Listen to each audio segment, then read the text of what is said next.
Hola, ¿qué tal? Soy Paulina Mercado. Es jueves de En Contexto con Jaime Sánchez Susarrey. Ya tiene todo listo para la conversación que tiene con un invitado muy especial.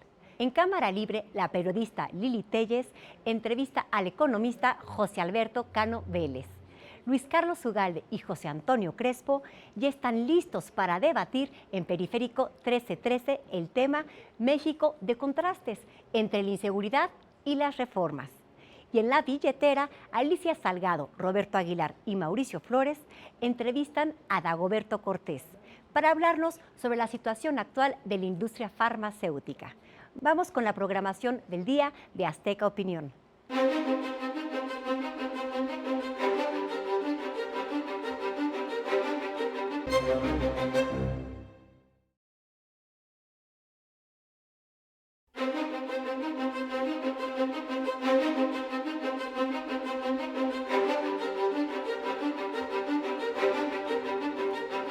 Juan José Rodríguez Prats, muy buenas noches, ¿cómo estás? Jaime, muy buenas noches. Pues Mejor ahí vamos. conocido como JJ. Ahí vamos, ¿para qué andar presumiendo? Ahí vamos. A ver, panista de militancia, ¿de cuántos años? 20 años voy a cumplir. 20 años de militancia en el PAN. Renuncié al PRI el 12 de mayo del 94, me afilié al PAN el 10 de junio del 94. En 94 renunciaste al PRI y en 94 te afiliaste al PAN. Al 10 de junio. Y el 10 de julio gané una convención para ser candidato a gobernador y contendí por la gobernatura contra Andrés Manuel y Roberto Madrazo. Ya, y ahora actualmente eres consejero nacional del Partido de Acción Nacional. Y miembro del CEN. Miembro del CEN. El CEN es el... Comité Ejecutivo Nacional. ¿Que integran cuántos? 52. Ya. Y sesionamos cada mes. El lunes, o los primeros días de cada mes, es donde se toman realmente las decisiones más trascendentes en la vida del PAN. Bueno, mi querido JJ, pues tu partido atraviesa por una especie de crisis de crisis de credibilidad, de crisis de honestidad, de crisis de transparencia. El famoso asunto de los moches, que salió a flote con el asunto de la Cámara de Diputados, el coordinador Villarreal, pues ha tenido un impacto y una repercusión muy grande. ¿Cuál es tu percepción de esto? Mira, Jaime, el PAN, por causas endógenas y exógenas, surgió, se contagió de dos enfermedades que han padecido los partidos políticos. La primera, su tolerancia, su condescendencia, su complacencia, su complicidad con la corrupción. En el afán de ocultar, en el afán de que la ciudadanía no se entere, en el afán de temerle al escándalo y de que se deteriore nuestra imagen, se hace una inmensa alianza de complicidades. Entonces se oculta y cada quien va ocultando algo y al final de cuentas ya nadie puede denunciar. Hay por ahí el famoso término de la omerta, que es un término de la mafia siciliana. Tú lo utilizaste en tu programa, en tu artículo del sábado, efectivamente. Es la complicidad del silencio. Es el complicidad de silencio. Ya si yo hablo me van a decir y entonces mejor callo. Esto viene posiblemente en el Estado de México, fue donde tocaron puertas del partido, gente con las que no garantizaba triunfo. No había reputación, no había prestigio, pero decían, con este ganamos. Entonces, esa obnubación, así es el término, si no me equivoco, de la escaramuza de lo electoral, como decía González Luna, y entonces, ante el atractivo de obtener votos, nos olvidamos de cómo iba a desempeñarse en el cargo. Ahora, bueno, tu partido acaba de dejar el poder, obviamente, después de 12 años, y la llegada de Vicente Fox a la presidencia de la República fue con aquella famosa frase de que había que sacar a las víboras de Pocatas y entonces el gran programa era acabar con la corrupción y que la salida del PRI iba prácticamente a resolver los problemas de este país. Mira, yo siento que al inicio del programa del gobierno de Fox, que fue más respetuoso del PAN que Felipe Calderón, dicho sea de paso, como que nos hizo falta decir, a ver, ¿qué principios deben orientar nuestra actuación y en los cuales debemos ser intransigentes? Ahí me parece que hay un error o un pecado histórico de la izquierda cuando Fox y Krill ofrecieron 3 secretarías al PRD, que eran Semarnat, Sedesol y la Secretaría de la Contraloría, que iban a ir Rosario Robles, Amalia y Alejandro Encinas, y Cuauhtémoc dijo, no, con los enemigos de mi padre, con la derecha, nunca. Desgraciadamente ahí se perdió un momento en que podía verse ya empujado con mayor fuerza a derrotar, a hundir al PRI. Entonces se empezaron con las alianzas y el PRI mareó al PAN de que iba a aprobar reformas y no hubo el suficiente empeño para atacar la corrupción, además de los pecados propios en que también se empezó a ver condescendencia. Pero ese es el asunto, Juan José, que la visión que, bueno, cuando menos algunos tenemos de lo que está pasando con los partidos en México es que pues no hay una gran diferencia entre lo que hacen los diputados del PRD, del PAN y del PRI. Y que este asunto de los moches y de otras muchas formas de transacciones que no son precisamente transparentes se han vuelto moneda común y que los panistas, bueno, navegaron siempre con esta bandera de la honestidad y la transparencia y ahora están igual que todos. La tremenda lucha, la tensión permanente entre lo que debe ser y lo que al final se es. El PAN, yo creo que allí en la condición humana, al llegar al poder, un partido que podía resistir la prueba de la congruencia mientras fue oposición, su reto era llegar al poder, gobernar con esos principios.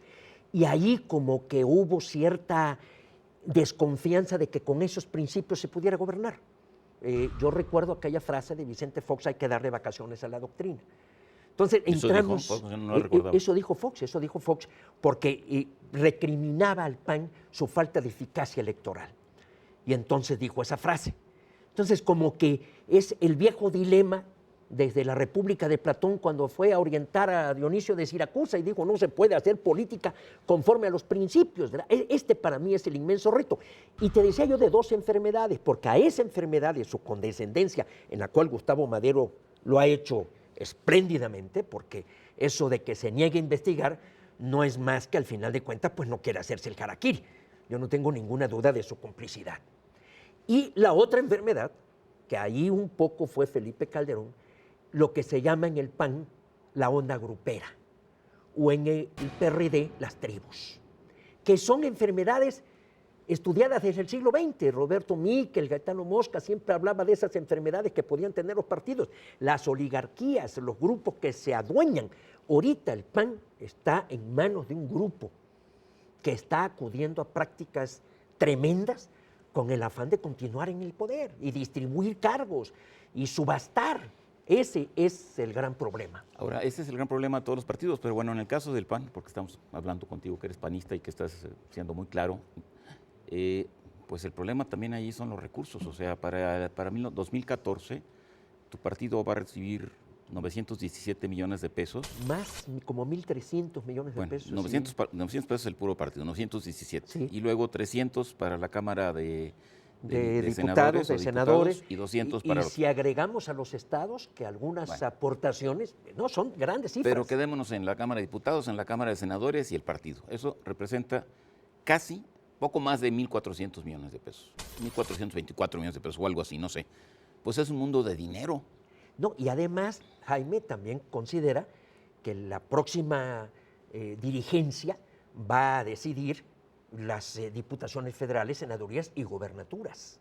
Para mí, el gran dilema que el PAN tiene que superar en el breve plazo es si le da prioridad a los principios o se va, yo no quisiera utilizar el término pragmatismo, porque pragmatismo es sacarle jugo a una idea, sino oportunismo, la forma más degradable de interpretar la política.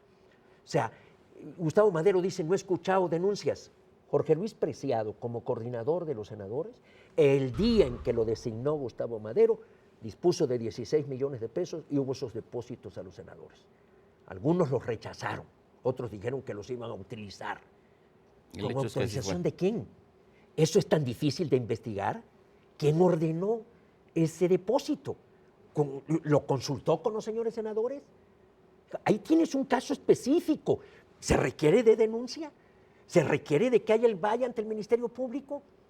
Es algo que indudablemente Gustavo Madero tenía ese conocimiento. Pero sí procedería una denuncia pública no solamente de eso, sino de los famosos moches ahí en la Cámara de Diputados. Bueno, y sobre otras cosas. Mira, yo fui víctima, y lo dije y tuve una discusión muy fuerte con Gustavo Madero, porque Gustavo Madero fue a Chiapas con Juan Sabines, y Juan Sabines impuso al candidato en Chiapas. Y Gustavo Madero lo destapó al viejo estilo priista, pasando por sobre una decisión de la Comisión Nacional de Elecciones que había declarado que el candidato de Sabines era inelegible, y el 13 de mayo lo destapó Gustavo Madero. Tuvimos una discusión muy fuerte. ¿Esto cómo lo compruebas ante los ministerios públicos? ¿Cómo no? Son cosas tremendamente complejas y además ante un aparato de justicia que tampoco es muy confiable. Ahora, JJ, hubo un cambio en los estatutos de tu partido y ahora serán las bases, los militantes del PAN, los que van a elegir a la Dirección Nacional, supongo también al Consejo Nacional. Sí, el Consejo Nacional tiene otro esquema. Es vía asamblea y propuestas de los comités municipales y de los comités estatales. Vienen de asambleas estatales, también propone integrantes el CEN. ¿Cuál es el esquema de organización? La Dirección Nacional electa por sufragio de todos los militantes. Sí. Y luego el Consejo electo por un sistema, digamos, indirecto de representación. Es indirecto. Es donde tú estás. Es donde quiero participar, es en donde yo estoy en el Consejo. Y de ahí ahora el CEN va a ser disminuido por los nuevos estatutos en sus facultades, pero va a crearse un organismo que se llama Comisión Permanente, que prácticamente va a absorber las funciones del CEN. Ahora, ¿cuál es tu perspectiva de esto? El hecho de que que la elección se lleve a las bases panistas, a los militantes panistas, pues es algo que experimentó el PRD hace miles de años y fue un terrible desastre. ¿Y el PRI? ¿Y fracasó? Bueno, entonces, ¿cuál es tu perspectiva de eso? ¿De dónde va a venir la fuerza que saque al PAN del atorón y de la crisis donde está? Mira, González Luna le escribió una carta a Gómez Morín y dice, yo a veces la historia del PAN me la explico por milagros. ¿De la Virgen de Guadalupe? Pues de cualquiera, pues de donde venga, de la gran variedad de santos que hay, de don Manuel Gómez Morín. De San JJ. De Manuel Gómez Morín, que le oriente a los 225,000 panistas de la tremenda decisión que tiene que tomar y que vote en conciencia y que esté perfectamente informado de quién es quién de los que van a participar. Que no se oriente porque este me ayudó, porque este me convocó, porque este se me acercó. ¿Cuál es el perfil que requiere el PAN de presidente? Y yo, sinceramente, aquí estoy obsesionado, si tú quieres, porque estoy convencido que no sé qué es lo peor de Gustavo Madero, si lo corrupto, lo mediocre o su torpeza política. Bueno, JJ, está siendo totalmente contundente y muy... Sí, soy contundente porque tengo testimonios. Por muchas semanas yo anduve en una reflexión cristiana de pensar que estaba yo asumiendo una actitud tal vez por agresiones personales o individual, pero no, tengo suficientes testimonios para poder corroborar y confirmar y sostener donde sea lo que estoy diciendo. Que tenga yo que ir a la Procuraduría, al Ministerio Público, no lo sé. Eso, ¿cómo compruebas, por ejemplo, lo que hizo en Chiapas? ¿Cuándo es la elección de la Dirección Nacional? ¿Ya está fijada? No, viene una convocatoria, ya se creó la Comisión Nacional, en la que a exhorto de Fernando Canales y de Juan de Dios Castro, ante Gustavo Madero, para decirle que le transmitiera al Consejo la posibilidad de proponer los 7 nombres, porque él evidentemente quiere participar para reelegirse, no se dio en este derecho. Él dijo, no, es mi derecho. Y él propuso a los 7 nombres. Hay algunos muy respetables, hay algunos cuestionados. Esos 7 integrantes de la Comisión Nacional de Elecciones van a expedir la convocatoria en unos días más y se espera que la elección sea para mayo. Vamos a tener 90 días de campaña, en donde yo convoco a los panistas que si yo estoy diciendo algo, que me desmientan y que señalen y que desnudemos. Aquí tenemos que llevar un principio que para mí es fundamental, el principio de respeto a la verdad y de lo que los hechos nos están indicando. Mi querido JJ, se nos acabó el tiempo, pues más adelante te invito a charlar de nuevo a ver cómo va esta cosa. Y pues adelante, y veniste ahora al estilo Mújica del presidente es que yo siempre, de Uruguay. Siempre me pongo mi camisa azul y ya estoy jubilado, ya ponerme traje y corbata y todo es por pereza. Te agradezco mucho. Al contrario, gracias Jaime, por venir. Al contrario. En contexto, buenas noches, hasta la próxima semana.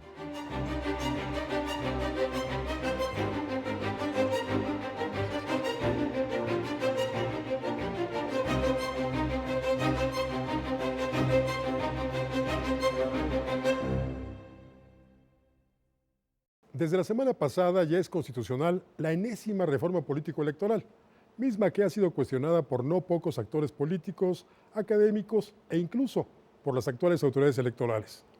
Desaparición del IFE para ser sustituido por un Instituto Nacional de Elecciones, que podría hacerse cargo hasta de comicios estatales, reelección consecutiva de legisladores y, entre otras, la posibilidad de que haya candidaturas independientes de los partidos políticos son algunos de los puntos más controversiales.